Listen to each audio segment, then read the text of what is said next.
عليكم متابعيني. وجع في اللثه، وجع في الاسنان. جاي لي مريض دلوقتي الساعه 1:15، بيقول لي انا مستني لغايه لما اروح لطبيب الاسنان بكره. طيب خد مسكن، يقول لك انا خدت مسكن لغايه 4 اقراص بنادول. في بعض الناس تقول لي انا خدت الكتافلام او المسكنات. فانا بقول لهم حل مؤقت دلوقتي، ان انت هتاخد الميه بملح مضمضه، وهتتمضمض لمده دقيقه او دقيقتين، وتعمل الموضوع ده كل 4 ساعات لحين لما تروح لطبيب الاسنان تاني يوم. ومن هنا انا جاي اكلمكم النهارده على نوع من المضمضه، لاين الاوروفيكس، من لاينات كويسه والاختلافات بينهم. هتكلم اول حاجه على اوروفيكس ديليكيت.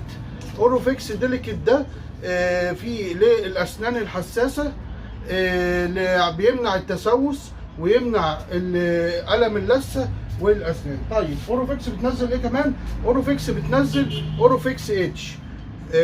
اوروفيكس اتش ده معروف ان هو في ماده الهيالورونيك.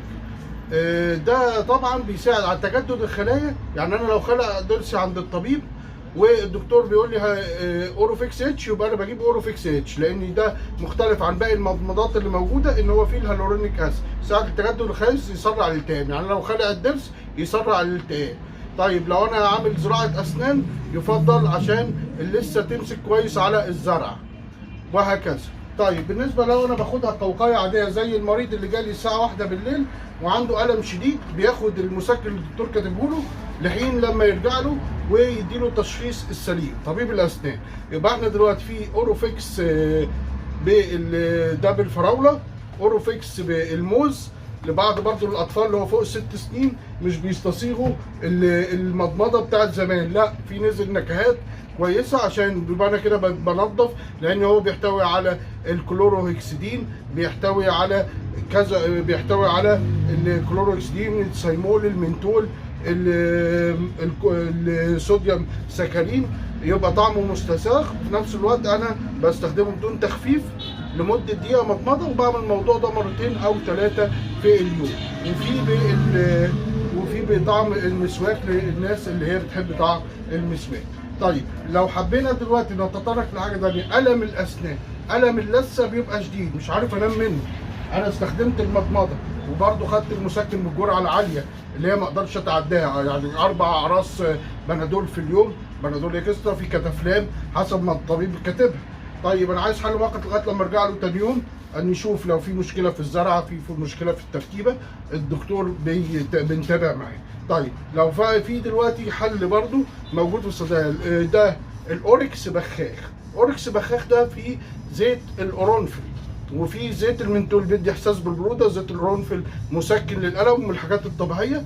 طبعا في مواد ثانيه زي برضو المنتول وزيت النعناع وهكذا. طيب في لو انا برضو انا مش مستسيغ السبراي ده بعمل بخاخ على اللثه وعلى الاسنان، بحيث ان هو اقدر يبقى موضعي ويضيع معايا الم الاسنان.